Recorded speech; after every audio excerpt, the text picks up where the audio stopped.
За сайн байцгаана уу? Та бүхэндээ энэ үчийн мэнд хүргэе. За бид нар өмнөх бичлэгээрээ зовлон бэрхшээлийг хэрхэн даван туулах вэ гэдэг сэдвээр ярилцсан бол энэ удаа таны стрессийн түвшний талаар ярилцах болно. Тэгэхээр стрессийн түвшний талаар яагаад ярилцах болсон бэ гэхээр стресс маань хоримтлогцоор байгаа сэтгэл готрол болдог тийм ээ. Тэгэхээр та өнөөдөр стресссэн үү эсвэл сэтгэл готролд орсон уу гэдгээ надтай хамт тодорхойлох болно. За тодорхойлсноор бид нар өөрсдөө яаж гарах вэ гэдэг арга замыг одоо би бас танд санал болгох юм байгаа. Тэгэхээр өнөөдрийн бичлэгийг үзснээрээ та өөр тулгараад байгаа асуудлаа шийдвэрлэхгүй ч гэсэн өөртөө хоримтлагдаад байгаа стрессээ тайлахад тэгээ тайлж сурахад мөн одоо стрессээ багасгахад ч одоо тус нэмэр болж чадна гэдэгт итгэлтэй байна.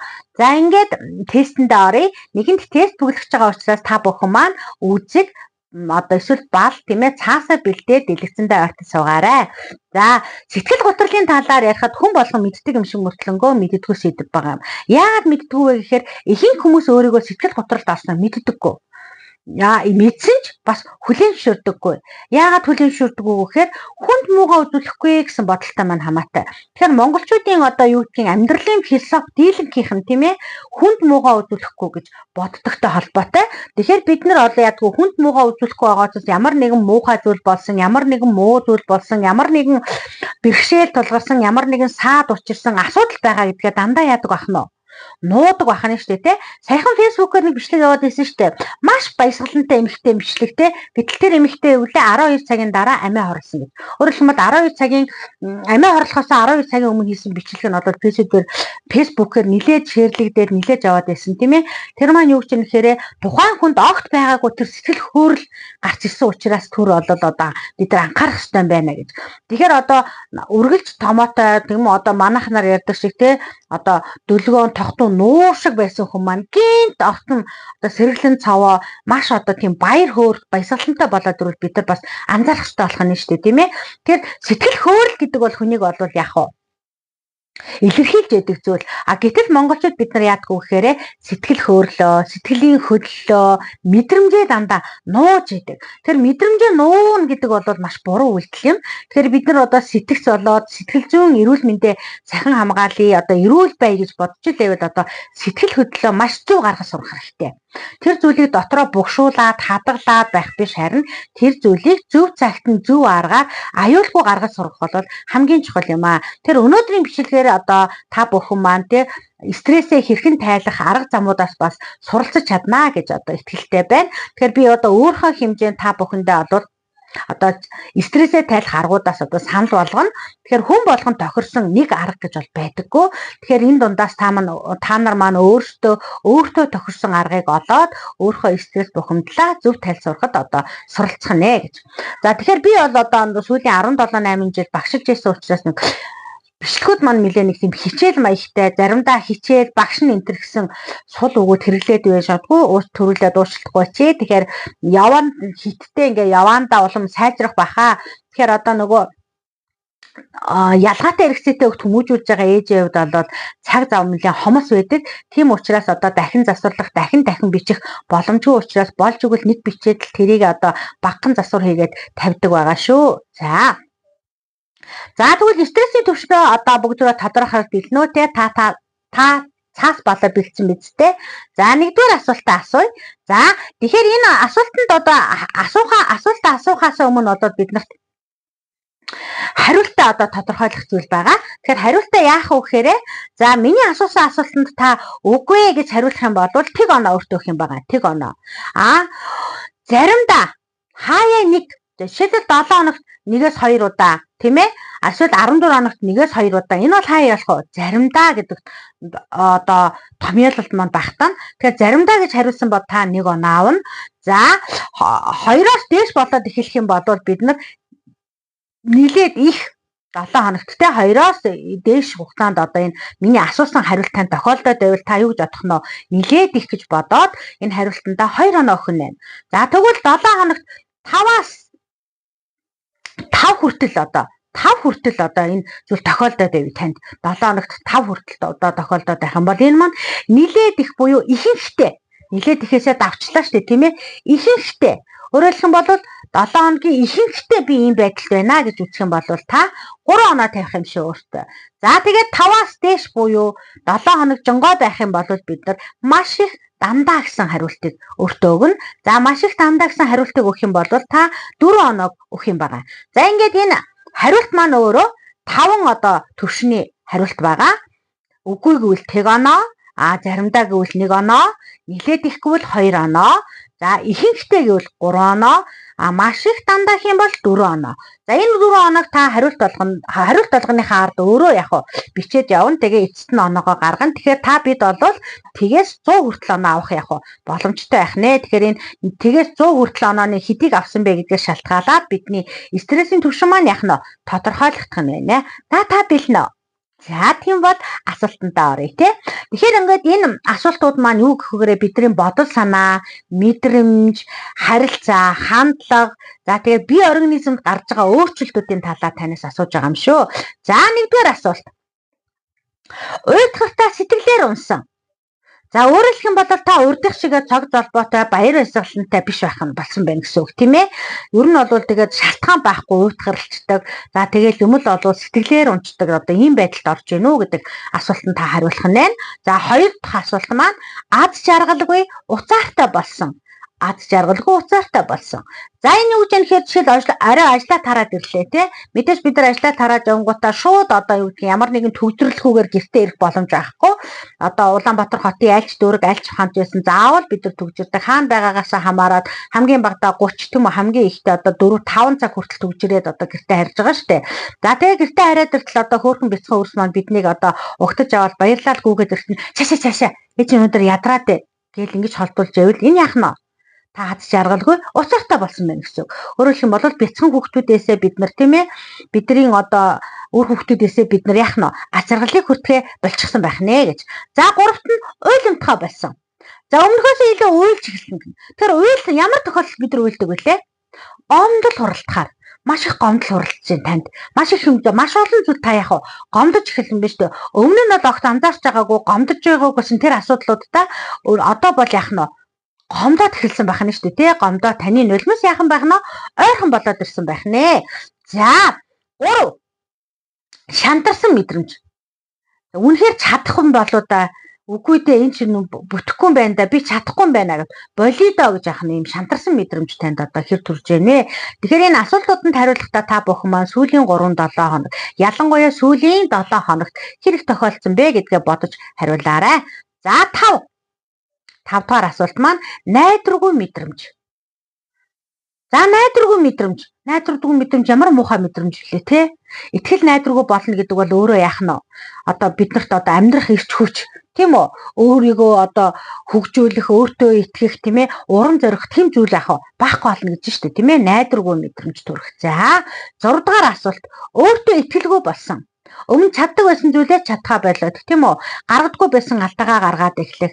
Нэг алдахгүй дахин алдаад ирэх нь өөртөө юу болж гэнэ? Итгэлгүй болж эхэлж байна. За 7 үн цэнэгүй хангалтгүй санагдах. За ерөөсөө энэ ажил мэргэжилтэд тохирхоо байсан юм байна. Цаг үетэйгээ хөл нийлхээ байсан юм байна. Би ерөөсөө яах нь хоцорсон юм байна, хуучирсан юм байна, хөгшөрсөн юм байна гэж одоо энэ өөрийгөө үн цэнэгүүдүүлэх нь шүү дээ тийм ээ? За 8 гэмтээ эцэн мэдрэмжтэй болсон бүх зүйлээсээ ичих. Хийж байгаа үйлдэлээсээ, гаргаж байгаа авираасаа, өмссөн хувцснаасаа гэл тийм үү одоо ингэ ичих мэдрэмжийг өөртөө авах нь байна. За тэгээд л одоо ямар нэгэн бүтлгүүтэл алдаад азгүйтэл тохиолдвол тэнд хэн байх нь вэ? Би өөрөө буруутай гэмтээ юм шиг юм мэдрэмж төрж эхэлэх нь байна. За 9 дугаар асуулт маань өөрийгөө буруутгах болсон. Хин нэгэн таныг шүүгээгүй, хин нэгэн таныг буруутгаагүй. Харин хин гэж байна. Зөвхөн өөрийгөө шүүгээд өөрийгөө буруутгах болсон гэж. За 10 шийдвэр гаргахад хэцүү болсон. Уул нь бол хараа ингмээрч байдаг, тэгмээрч байдаг, тийм үү? Ийм ч юм хиймээр байдаг, тийм ч юм тэгчхмээрч байдаг гэж бодоод байдаг мөртлөнгөө алийг хийж чадах болчих. Яагаад? Алдах вэ? Буруутгах вэ? Бүтлгүйдэх вэ гэж яах нь айж эхэлж штэ. Тэгэхээр ийм төгссөн, аимхаа, өөртөө итгэлгүй, найдваргүй тийм ээ? Ийм болж эхэлэх нэ бид нар гэж. За 11 гэр бүл найзууд хамт олноосоо хөндөрөх болсон. За найзууд чи уцтаад байхад нь дуудлага авахаас дургу хүрээд те тав залгаад болохыг хүлээж агаад ингээд дуудлага аваад тэгээ дараа нь сонсоогүй ээжээг ямар нэгэн шалтак хэлэх гээд тийм үү. Өнөөдөр одоо доржогийн төрс өдөр жил болгон бид нар хэмтгэлгээ мэдсээр исэн мөртлөнгөө уцаа авахгүй байх. Энэ бол найз нөхдөс яаж явах нь хөндөрч штэ те бүгдөө гарч гам тоол идээ эсвэл одоо нэг кино үзэнггүй гүгөө ядраад байна гэжтэй яшиг тэгж яхын ном хэвдэж яхын дээр гэдэг ч юм уу. Ингээд бид нар яах нь өөрөө өөрийгөө бүх зүйлээс хойш татаж эхэлж байна гэсэн үг. За 12 ганцаарцсан. Чамаас өөр зовсон. Чамаас өөр тийм үү? Энэ зовлон туулж байгаа хүн байхгүй юм шиг. Тэг чи ганцаараа маш их зовж байгаа юм шиг. Одоо ийм мэдрэмж төрж өөрийгөө яах нь ганцаардуулах нь ганцаардсан тийм мэдрэмж төрөх нь. За 12 дахь асуулт маань ганцаардсан мэдрэмж болсон тий. За 13 дахь асуулт маань гэр бүл найз нөхдөдөө цаг баг гаргах болсон. За өмнө нь бол одоо үр хөвгтдээ тийм ээ цаг гаргаад хамтдаа хөгжилдөг, хамтдаа тоглодог, тэднийхээ юу хүсэж сонирхож байгааг асуу зөвлөдөг, одоо хөөхөн одоо ярилцдаг, хамтдаа одоо юу гэдгийг кино үздэг энэ төр байсан бол тэр бүх зүйлээ яах нь маажмаар багасгаа тэр зүйл цаг гарахаа болж гисэн гэсэн үг. За 14 сэтэл урам зориггүй болсон. За хин нэгэн гоё түүх ярьж өгье. Хин нэгний одоо тийм одоо сайхан түүхийг сонссон гэсэн худлаа штэ худлаа гэж ингэж бодох ч юм уу те. Хүн болгон адилгүй. Энэ хүн бол азтай байна. Би л азгүй ч гэдэг юм уу те. Ямар нэгэн өөрийгөө сэтэлжүүлэх тийм яг урам зориггүй болсон гэж үзэх нь. За 15 дугаар асуулт маань ажил болон бусад үйл ажиллагаанд оролцох сонирхолгүй болсон. За нөгөө байгууллагууд чинь яадаг вүлээ? Хоорондоо спортын наадам болдог тийм ээ, урлагийн наадам болдог. За тэгээд салхи агаар савнд гарна гэл тийм үү. За тэгээд одоо яах нь семинар, хурал семинар болно, ажлын бус цагуудаар хийх ажлууд тэр бүхэнд яах нь ямар нэгэн шалтгаан хийлээд татгалцах нь оролцох дургу. Одоо надад нэг үүрэг давал нэмээд өгчөл ёо ядаргаатай би ганцаараа байгаа биштэй энэ төр гэдэл уурлаад бухимдаад хүлээж авах болж байна тийм ээ. За 16. За ажил болон үйл ажиллагаанаас зүгтах болсон. За бүр улаан цагаан цухтах нь штэ энэ удаа тийм ээ татгалзаа дургуулхаа өмнөх нь бол сонирхолгүй байсан бол одоо бол бүр яах нь ноцтой буюу бүр зүхтаж эхэлх юм нэ. За 17 амьдралаас мэдрэх сэтгэл ханамж таашаал алдагдсан. За нэг кино үзээд сэтгэл хөдлөөд уйлдаг байсан байж болно. Эсвэл хоол үзээд хоол идээд баярлдаг байж болно тийм ээ. Гэтэл тийм таашаалууд байх болно гэсэн үг. Хоол идсэн ч амтгүй тийм үү? Нэг бол давсгүй, нэг бол давсан нэгтсэн, нэг бол өөх тоос ихтэй хурц санагдсан. За эсвэл одоо ингээл цалхсан тий ийм байдалд орох удаа үргэлжилж байна гэсэн үг болж ах нэ. Энэ асуултанд хариулах нь. За 18. Амархан ядрах. За энэ одоо би өрнөсөн төр үзэж байгаа яах нь. Нөлөөнүүд гарч ирж штэ тий амархан ядрах. Хийгээгүй ядарна. Байнга ядарна. Ёо ядраад байна. Ясиг ядаргаатай. Өгтлээ ядраад ирж явах чинь тэгээ дандаа ядрах. Амнаасаа гарч байгаа үг болгонд маань яах нь ядрах гэдэг үг. Угаасаа бие маань хүчгүй тамиргүй болцсон гэд те сулдцсан өрөөсөө юу ч их сонирхолгүй айл болж үл хөвтөд байхаар юм болсон уу гэж асууж байна танаас. За 19 дахь асуулт маань нойр алдагдах эсвэл хит их унтах. За тэгэхээр аливаа юм хэмжээнээсээ хэтэрхээрэл болохоо болж байгаа гэсэн үг тийм ээ. Унтаад байвал бас болохгүй ахна. Би болохоо байж гэж бид тохио авах ахна. Эсвэл огт унтахаа болно тийм ээ. Шүнжин хон тоолоод хонсон ч гэл яах нь нойр хүрэхгүй. Ингийн бол бид нар аль алинд нь яах нь маш их ядар ирч хүчгүй болох нэ гэж. За 20 хоол идэх хүсэл багасах эсвэл ихсэх. За ингээд маш их төгшүүртэй тайван бос байгаа учраас хоолоогоор юу яах вэ? Хоол тахгүй. Тэгээ юунаас айгаад юугаар төгсөд байгаагаа мэдэхгүй мөртлөнгөө ингээд байдаг тийм ээ. За эсвэл одоо ерөөсөө хам цатхаа мэдээлэл мөнгөөр байнга завал гаруул амандаа ингээд юм хийгээд хөдөлгөөл амаа хөдөлгөөд байдаг. Ер нь нөгөө стресс ихтэйгээ хүмүүс чинь бас нөгөө биеийн чинь тэр хэмжээгээр яадаг үлээ ихсэх гээд байдаг тийм ээ. За тэгэхээр энэ бол одоо яах вэ? Хоол идэх дур хүсэлтэй маань холбоотой байх нэ гэж. За 21 сексийн дур хүсэл буурах. За энэ бол ялангуяа одоо энэ гэр бүлийн халуун дотн уур амьсгал гэр бүлийн одоо бат бөх байдалтай нөлөөлж идэг бол маш хортой одоо зүйл байгаа шүү дээ тийм ээ. Тэгэхээр одоо бие биентэйгээ хүрэлцэх таашаал авах тийм ээ. Бие биентэй одоо яах нь таашаал өгөх зүйлээс татгалзаад эхлэхээр одоо тэр айлын одоо эв нэгдэл бас яах вэ? Одоо уур уцаар гуниг одоо тэмцүүлэл ганцаардал бий болж эхэлнэ тийм ээ. Тэгэхээр энэ сексийн дур хүсэл буурсан уу гэдэгт бас хариулах нь. За 22 дахь асуулт эрүүл мэндтэй санаа зовдөг болсон. За эрүүл мэндэд санаа зовдөг болсон гэхээр юу хөө бие хитгэн шагнаж эхлэх гэсэн. Бие чагнаад эхэлдэг тийм ээ. Бие чагнаад эхлэхээр за нэг зүрхээр хатгаад ах чинь зүрхний эмчт очт юм билүү дээ. Зүрхний хэмнэл алдагдаад ах шиг байна. Зүрх тэлсээд байна. За өөр яах вэ? Толгой тарих эргээд байна, манраад байна, хөл гар хавгнаад байна гэж одоо ерөөсөө байж болох тэр бүх өвчин. За тэгээд танаа удам жишээлх юм бол аав чинь одоо ходоодны хар тавдраар авга ах чинь өвчин байд юм уу? За эсвэл одоо нагсагч чинь сахартай ч байд юм уу? Ингээ ямар нэгэн одоо бидний мэддэг тийм ээ одоо юм архах хууч өвчнгүүдийг одоо бүгдийг нь өөр дээр авчирнаа гэсэн. Би юу нэг гэж байгаа юм шиг байна. Ингээд байх шиг байна гэж. За энэ одоо ингээд яах нь мөнхийн эрүүл биштэй ингээд санаа зовж эхлэх гэсэн үг болж байна те. За одоо ингээд сүүлийн 3 асуулт үлдсэн байгаа. Тэгээ сүүлийн 3 асуултанд нэлээд юм ноцтой асуултууд байгаа. Энэ бол амиа хорлох тухай бодолтой одоо юутай хамааралтай тийм асуулт. За 23 дугаар асуулт. Амиа хорлох тухай ямар нэгэн бодол орж ирдэг болсон. Өмнө нь бол ерөөс амиа хорлох тухай тий амиа хорлох хүмүүсийг ойлгодоггүй ийм байсан бол одоо бол яг амиа хорлох тухай өөрөө бодож эхлэх нь шүү дээ тий магадгүй жилдээ нэг 2 удаа 3 удаа ч юм уу тий ингэж бодож эхлэх гэсэн. За 24 дугаар асуулт амьдралаа дуусгамаар санагдах болсон. Энэ бүх зовлон ерөөсөө бий л өгчихвэл тийм үү бүх юм дуусах юм байна. Ингээл дуусгах боли одоо өстө үнэхээр л одоо миний төвчээр дууслаа энэс илүү цаашаа төвчиж чадахгүй ч гэдэг юм ингэж одоо бодож эхлэх нь шүү дээ тийм ээ ингэж санагдаж эхлэх нь байна. За 25 өөрийгөө гэмтэх тухай ямар нэгэн бодол орж ирэх болсон бол үйлдэл хийх. Зарим тохиолдолд тийм ээ суцаа ханах ч юм уу тэгээ амиа орлох гэж одоо оролдох. За эсвэл одоо төлөвлөгөө гаргах тий одоо тэдэн давхраас үсрэх юм болж гэдэг юм уу тэнд очивол яавна гэдэг ч юм уу ингэж бодож эхэлж гэнэ үү гэдэг. Энэ бол одоо маш одоо аюултай хэлбэрт орсны шинж байдаг. За ингээд 25 асуулт маань дууслаа. Тэгээ та нар маань нэгээс 25 хүртэлх асуултныхаа одоо нийт оноогоо гаргаад дүгнээрээ. За тэр хооронд одоо би онооны чинь тайлбарыг хэлж өгье. За тэгэхээр одоо бид нар бол энэ 25 асуултаас тгээс 100 хүртэлх оноо яг цуглуулах боломжтой байсан тийм үү. За тгээс 5 оноо. За тгээс 5 оноо авах юм бол танд баяр хүргэе. За халуун баяр хүргэе. Яагаад гэвэл та стрессгүй ах нэ. Таны сэтгэл санаа тогтвортой. Та амьдралдаа сэтгэл хангалуун та бол яг ад жаргалтай хүн юм байна. Тэгэхээр мэдээж нөгөө амьдрал бол одоо 100% байна гэж байхгүй шүү дээ. Тэ ягаад 100% байхгүй вэ гэхээр чи ерөөсөө надаас шалтгааллахгүй нийгмээс шалтгааллах, бусдаас шалтгааллах яг бухимдал, стресс гэдэг бол байнга байгаа. Харин та тэрийг яах нь маш одоо чадварлагаар, маш яах нь эргээ даван туулж чаддаг. Өөртөө тэрийг одоо хоримтлуулдаггүй тийм гайхалтай хүн байна гэсэн үг байна. За 2 6-аас 10 оноо. За өөрөөр хэлэх юм бол нийт асуултынхаа бид нар яаж нийт авах онооныхоо 11-ийг авсан байх нь шүү дээ тийм ээ 11 10 оноо. За энэ 10 оноо авсан бол та хэвэн байна. Хэвэн байна. Гэхдээ та бол одоо удахгүй яах нь жаргалгүй байгаа юм байна. Өөрөөр хэлэх юм бол бас л яах нь стресстэй байгаа юм байна шүү. Одоогор хэвэнч гэсэн өөрийгөө анхаарахгүй бол мөтгөн яах нь стресстэй болох нэ гэсэн одоо сануулах тийм оноо байх нэ. За 11-ээс 25.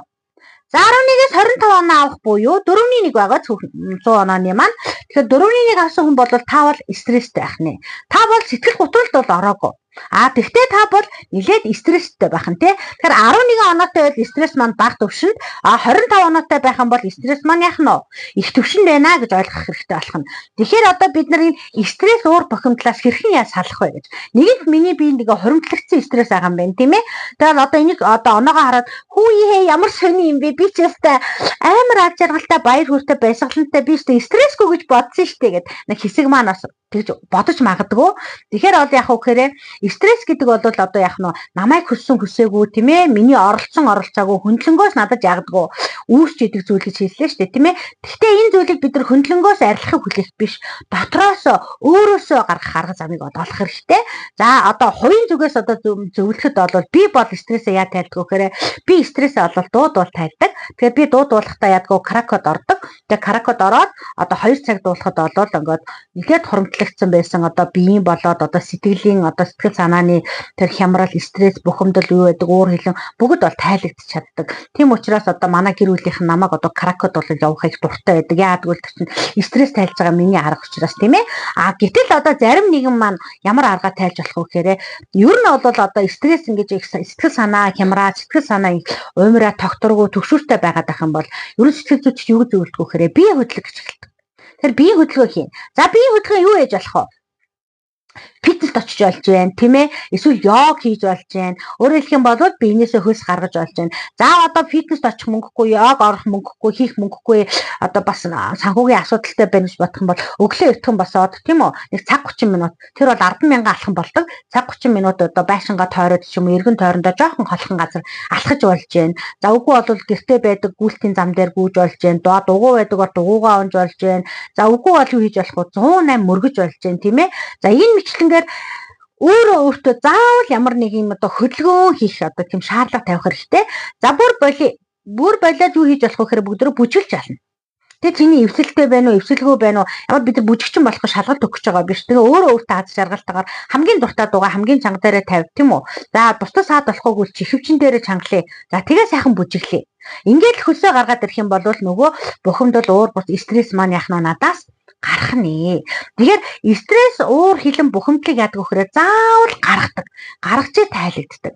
Тэгэхээр гаргахгүй л байгаад байх юм бол би зүгээрээ гэж зүгээр бишээ зүгээр юм шиг царайлал яваад байх юм бол энэ маань яах нь хоримтлагцаар байгаад стресс биш харин сэтгэл готрол болох нь. Тэгэхээр та бол яах нь стресстэй 25 оноо авсан хүн бол та сэтгэл готрол руу ороход тун ойртсон биз дээ. Тийм учраас яг одооноос тийм ээ өөрийгөө хайрлах эхлэх болох нь. Өөртөө хайртай хандаад би юунд дуртай билээ? Тий. За тэгвэл зарим нэг маань би ер нь юунд дуртай юу хийгээд байгаа? Яагаад би ингээ стресстэй байгаа юм болоо? Тэрийгээ мэдэхгүй байна. Би яаж тайлхаж мэдэхгүй байна гэж бодож яж болно. Тэгвэл энэ их амархан арга байдаг. Ямар арга байдг вэхээр өнөөдөр даваа гараг тийм үү? Тэгэхээр та өнөө өглөө хэдэн цагаас босоод хэдэн цаг унтах хүртэл одоо унтахынхаа өмнө тийм өнөөдөр юу хийсэн?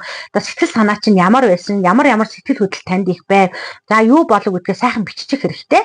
За ингээд даваа мигмар лав пүрв баасан бэмб ням гэж хүртэл 7 хоног биччихэд л таныг юу уур бухимдал хөргүүлээд одоо төрүүлээд байдгийн тийм ээ юунд стресстэй байдгийг юунд гомдоод байдгийг юу болохгүй байгаа гэдгээ яг мэдэх боломжтой. Нөгөө талаасаа би юунд дуртай юунд тайвширч байгаа гэдгээс бас яг мэдэх боломжтой. Тэгэхээр зарим нэгэн хүнд маань одоо яг дуу хөгжим таалагддаг бол дуу хөгжмөө тайвширч болж байна. Зарим нэгэнд маань хөдөлгөөн таалагддаг бол хөдөлгөөн байж болно. Зарим нэгэнд маань саавн, халуун саавн тий эсвэл усан бассейн ч юм уу эсвэл зарим нэгэнд маань зүгээр байгалийн дуу чимээ. За тэгэл нөгөө очноо жоохон солиход энэ стресс тайлбар болдог. Тэгээ ихэнх эмэгтэйчүүд стресс тайлах гадаас нөгөө дэлгүүр хэсдэг энэ төр байдаг тий. Гэтэл энэ хүн болгон тохирдог биш. Жишээ нь миний хувьд бол дэлгүүр хэсвэл би эсрэгээр стресс авдаг хүн байхгүй юу. Тэгэхээр зэрэг энэ яах вэ гэхээр чамд тохирсон арга ихэн алах нь чийл алах нь шүү дээ тийм ээ. Тийм учраас та өөртөө тусалж чадна. Та өөрийгөө ажиглаад эхлэх хэрэгтэй. Тэгээ 7 хоног, 10 хоног, 14 хоног л ажиглахад л би юунаас бухимдаад байгаа, юу намайг гомдоогоод байгаа, юу намайг уурлуулад байгаа. Тэгээд би яаж тайтгараад байгаа, хэрхэн тайтгарч байгаа гэдгийг яах нь мэдэх боломжтой болох нэ. Тэгээ өөртөө туслах хэрэгтэй. Тэгээ ялангуяа 25 оноо авч байгаа хүмүүс 25-та ойрхон оноотой хүмүүс бол одоо өнөөдрөөс эхлээд яг одооноос эхлээд өөрийгөө хайрлаж эхлээрээ. За тэгэхээр яруу найрах дуртай хүн бол сайхан яруу найраг сонсож болж байна тийм ээ. Үгүй л одоо YouTube-ээр ороод үзэхэд ч одоо relax буюу амралтын одоо аянууд гэж тавих чинь нөгөө өчнөө сайхан аянууд байна тийм үү. За тэрүүдийг сонсоод өстөөс тарих толгойгоо амрааж болж байна. Үгүй бол энэ миний ард байгаа энэ би охиндоо зориулж одоо шигтгэн наамал хийсэн. Тэгээ энэ шигтгэн наамал хийхээр бас энэ тарих айгүй хоосрд юм байлээ. Тэгээ тарих сайхан хоосроод юу ч бодогдохгүй бас энэ стресс айгүй сайн тайлагддаг. А зүгээр нэг надад болоод нэг гэмтэй юм би айгүй дондох хэлбэртэй болсон. Тийм учраас одоо болсон байгаа. Тэгэхээр энэ бол одоо дуулахад бол донтоод байх юм байхгүй те. Энийг оёход бол донтоод идэм билээ. Хатгахад те. За ингээд одоо оёж шатах ямар нэгэн байдлаар бие хөдлөх нь. Бие хөдлөх юм бол биднээс яах нь тэр хуримтлагдсан стресс маань аажмаар гарах нэ гэж. За одоо дараагийн оноо 25-аас 50 оноо. За 25-аас 50 оноо авсан бол та сэтгэл готролд орсон байна. За одоо энэ хүлээн зөвшөөрөхөөс өөр аргагүй болох нь тийм үү? Өөрөөр хэлэх юм бол үгүй штэ би ч нэстэ дайггүй штэ тийм юм байхгүй гэж бодож исэн боловч та таны оноо хэдийн яасан байна уу? Таныг сэтгэл готролтой болсныг нь зааж ах нь штэ тийм ээ? За энэ үед бид яах ёстой юм бэ? Энэ үед бид яах юм бэ гэж. За тэгэхээр түрүүний өмнөх одоо 11-ээс 26 оноо авсан байсан тийм үү? 11-ээс 26 оноо авсан хүмүүсийг бол ер нь зүүрлээ ямар нэг юмтэй зүүрлээ гэх юм бол энэ хүмүүс маань өргөжтэй цэцэг, харахад цэцэг. Гэхдээ өргөжтэй. Өргөж байгаа учраас яах нь өөрийгөө зөвтгөн өрөөлийг ч өвтгөн гэсэн үг. Тэгэхээр бид нар одоо хамгийн аюулгүйгээр уур бухимдлаа гаргаж болох аргыг өмнөх бичлэгээрээ би танарт санал болгож ирсэн тийм ээ. Уур хэлнэ, уур төрөөд байгаа тэр бүх мэдрэмжүүдээ бичих хэрэгтэй гэсэн. Гэтэл одоо энэ төвшөнд бид нар бичээ тайвшрах байж болно шүү дээ тий. Тэгхийн бол бүгдөө сайхан бичсэн цаасаа урыг бүр ингээд сайхан жижиглээ те хэр их уурсныхаа хэмжээгээргүй жиргээ сайхан жиргэх чинь гэсэн ч уур тайлбарлахгүй сайхан шатаач. За ингээд л одоо галын дөл өөдөө гэдэл тэнд байсан бүх зүйлээр галтай хамт үнс нуран болоод яах нь танаас хамт гараа явуучих нь шүү дээ тийм ээ. За ингээд бас ийм арга байж болох юм байна. За 26-аас 50 оноо авсан буу ялангуяа сүүлийн 3-7 хоногийн турш энэ мэдрэмж одоо энэ байдлаасаа та гарахгүй байгаа бол нэг яралтаа одоо өөртөө туслах хэрэгтэй болжээ гэж үзэн. За энэ учир нь бол юу гэхээр нөгөө өөрөө ч анзаарлахгүй одоо та сэтгэл готролт болсон. Амьдрал угаасаа л ийм байт юм биш үү гэж тийм үү? Би ганцаараа ингэж байгаа юм биш. Эргэн тойрон бүх хүмүүс тийм байж тэгээд зөрөөд өгсөн бүх хүмүүсийн хөмсөг зангиралттай тийм үү? Хүн болгоныг зовлонтой, бэрхшээлтэй, ууртай, бухимдалтай автобусанд одоо зөрөөж явсан ч гэсэн хүмүүс одоо хөл гараа хараачиг адлаад загин зандарсан тийм ээ ингээд бүхнээс юм одоо яадгүй уур хэлэн бөхөн би ганцаараа биш юм биш тийм бид нар чинь бүгдөө ийм юм байна. Би чинь зүгээр байгаа юм байна. Би харин ч гайгүй байгаа юм байна гэж яах нь андуурч бодож болохгүй байх нэ. За тэгэхээр одоо бид нар өөртөө туслах хэрэгтэй болох нь. За ингээд 50 оноо авсан байх юм бол гэр бүлийнхаасаа тусламж хүсэж болох нь тийм ээ. Үнэхээр одоо би ингээд стресстэй гэж бодож байсан чинь стресс маань сэтгэл готрол руу орсон байжээ. Тийм учраас одоо энэ сэтгэл готролоо даван туулахад одоо та нар минь надад туслаач ээ. Тэ одоо өөрийгөө алдсан гийцэн биш үү бид нар. Тэгэхээр би юунд дуртай байлаа, бид яалаа гэд. За тэгээд одоо юу гэдгийг одоо миний бас нэг одоо стресс тайлдаг нэг сайхан арга бас байдаг. Тэр юу гэдэг вэхээр альбом үзэх. Гайхалтай. Өнгөрсөн цаг хугацаагаар аялах. За тэр одоо нөгөө мартагдсан майхан сайхан дурсамжуудыг минь авчирдаг учраас одоо бас стресс тайлахад маш их нөлөөлдөг. За одоо энэ 50 оноо авсан хүмүүст 26-аас 50 оноо авсан хүмүүс сэтгэл зүйч юу зөвлөдгөө хэрвээсэл йог бясалгалыг маш их зөвлөдөг. Тэгэхээр энэ одоо шигтгэн амрал маань бас яг бясалгалтай адилхан. Яг тэгвэл тарих хоосорч байгаа учраас те юу ч бодохгүй. Одоо маргаашийн нөгөөдрийн асуудлууд те орой хоолны асуудлууд ч бодогдохгүй шүү дээ. Энийг хаана одоо яг өвгөг нь олоод наах уу те одоо гоё наах уу гэдэгт гол төвлөрч байгаа учраас тэгэхээр бид нар ингээд анхаарлаа яах нь хуваарлах хэрэгтэй болох нь шүү дээ тий. Нэг л асуудал дээр төвлөрүүлээвэл бидний стресс улам л хоримтлагдаад байна. Тэгэхээр бид нар тэрийг саармагжуулаад сааруулах хэрэгтэй болох нь. Тэгвэл өөрийнхөө дуртай зүйлээр ном уншиж болж जैन, найзтайгаа худлаа 2 цаг ярьж болж जैन тийм ээ. Одоо бол айлд очиод хов ирээд шаардлага болсон шүү дээ. Хаасайгоо кофе шопуд бий болсон тийм ээ. Тэгэхээр дурын кофе шопт ороод сайхан одоо өөртөө амттан авч өгөөд өөрийгөө баярлуулангаа тэгээ найзтайгаа ярьж болж जैन. За эсвэл одоо өөр чамааг саатуулж болох, чамааг одоо бухимдлыг чинь тайвшруулж болох юу яж болох эсвэл сайхан хөөстэй халуун байн твтэж болж जैन, давстай байн твтэж болж जैन тийм ээ. Ингээд нөгөө дотроос өөрөөсөө яах нь цэвэрших тийм ээ сэтгэл зүгээ эрүүлжүүлэх тэр аргыг одоо суралцах олон зүйтэй. Тэгэхээр би ч өстой гайгүй байгаа юм байна штэ. Өстой гайгүй гэж юусоо оноондоо сэтгэл ханж болохгүй ах нь тийм үү? Аль болох л энэ байгаа зүйлээ дандаа яах нь гадагшлуулна. За та нар одоо бүгдөө сайн мэддэг штэ манайхны одоо үзсээр байгаа чийжилсэн кинонууд нэг болохоор нөгөө үнжээ эхнэрийн өрөлтөж кинон дээр тэр үнжээ маань одоо нөгөө нөхөртөө хууртаад тэгээ сүүлд нь амьд гараал те эндээ нэг миг хийжэл тэр нөхөр нь танихаа байгаад нэг гоё хүүхэн болоод орчирчээл тэгсэн хэрнээ ингээд айгүйх ингээд бухимдаад уурлаад байж байгаа тэрийг яаж гаргадаг вэхээр даалаа ирэг дээр очиод л өөрийнхөө нэрийг хэлээл хашгирдаг штэ те тэр чинь яаж нэхэрэ нөгөө уур хилэн бухимдал стрессээ гаргаж байгаа байхгүй. Тэгэхээр нөгөө хүмүүс яагаад далаа дуртай байдаг вэ гэхээр маш их юм цэлгэр юм цэлийсэн те зах хязгааргүй үзүүр нь харагдахгүй зүйл харахаараа хүн айгүйнд ууржраа тайвширчдаг. Жишээ нь манайх бол говь тийм штэ говьд очихоор чинь яарад авах бухимдаад авах юм юу ч байхгүй. Цэлийсэн тал нүд алтан цэлийсэн тал тэнд ч одоо бачуураад ганцаараа бачуураад авах шаардлага байхгүй учраас тэгэхээр тиймэрхүү орчин нөхцөлд өөрсдийгөө оруулаад тийм үү би юунаас тайвширч яах гэдгээ маш сайн мэдээд өөрийгөө одоо тайвшруулах одоо энэ стресс бухимдлаа маш хурдан гаргаж тайлбарах нь бол та бидний одоо сэтгэл зүйн одоо эрүүл мэндэд болоор яхаа онцгой үүрэгтэй байх нэ сэтгэлээ эрүүлжүүлэх нь байна. Тэгэхээр сэтгэл маань аль хэдийн яасан байх нь өвдчихсэн байж тээ. Толгой маань өвдсөн бол бид нар гяс юм яваад уучдаг тийм үү. Үгүй болоод одоо ямар нэгэн өвчин шинж тэмдэг хэлэхэд бид нар тодорхой нарийн одоо шинжилгээ өгөөд эмчээс зөвлөгөө аваад тэр зүйлээ эмчилждэг хэрнээ бидний мэддэггүй мэддэггүй. Тэгсэн мөртлөө зайлшгүй мэдэх ёстой сэтгэл гэдэг зүйлээ өвдснийг нь яадгүй. Ерөөсөө анзаардаггүй. Тэгэхээр сэтгэлээ аль болох өвдөхгүй л байх юм бол амьдрал маань амар амгалан тайван, хүүхдүүд маань яах нь их одоо сэтгэл одоо тайван орчинд эрүүл өсөж байж гэнэ гэсэн үг. Тэгэхээр нэг гэр бүл эрүүл байна гэдэг бол сэтгэл зүйн хувьд эрүүл байна гэдэг бол нийгэм эрүүлчихэд бол маш одоо чухал нүүрэлтэй байх нэ. Тэгэхээр бүгдөө одоо өөрийгөө хайрлаж сурыг. Яг одооноос хайрлая тийм ээ. За маргааш болъё, нөгөөдөр болъё, орой болъё гэхгүй яг одооноос хайрлцгаая бүгдөө. За ингээд яах вэ гэхээр 26-аас дараагийн оноо маань 50-аас 70 оноо. За түрүүнийх маань сэтгэл готролтой болсон тийм үү 50 хүртэл. Гэтэл одоо 51-ээс 70 оноо бол хүчтэй сэтгэл готрол. За энэ бол одоо яах нь хүчлүү яах нь нэмэгдчихлээ шүү дээ тийм үү. За энэ бол та аль хэдийн төвчд бэрх сэтгэлийн одоо ямар нэгэн зовлон бэрхшээл бухимдалтайгаа яах нь эвлэрээд ажиллаж амьдарч байна. Та тийм зүйлд аль хэзээ яасан байх нь өвтчихсэн байна гэсэн одоо оноо юм байгаа.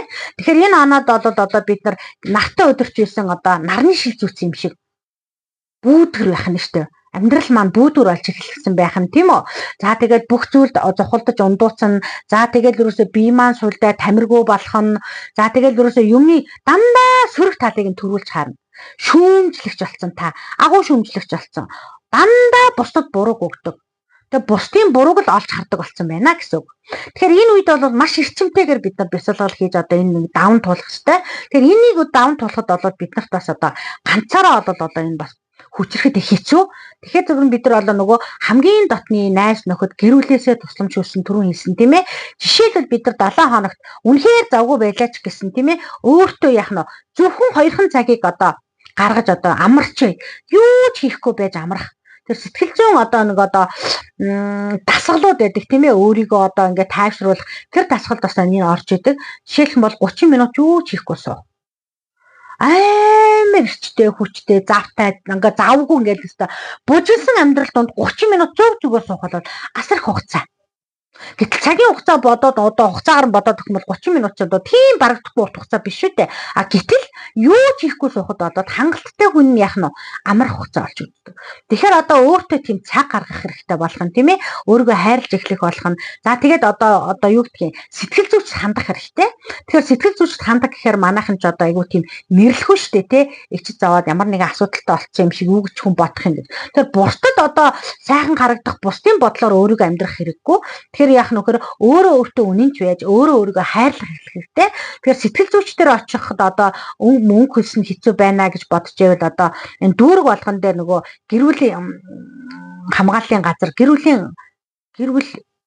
хүүхэд гэрүүлийн газар гэж байдаг санагдаад байна. Тэгэхээр хүүхэд гэрүүлийн газрууд дээр бол одоо үнэгүй сэтгэл зүйчд бол ажиллаж байдаг.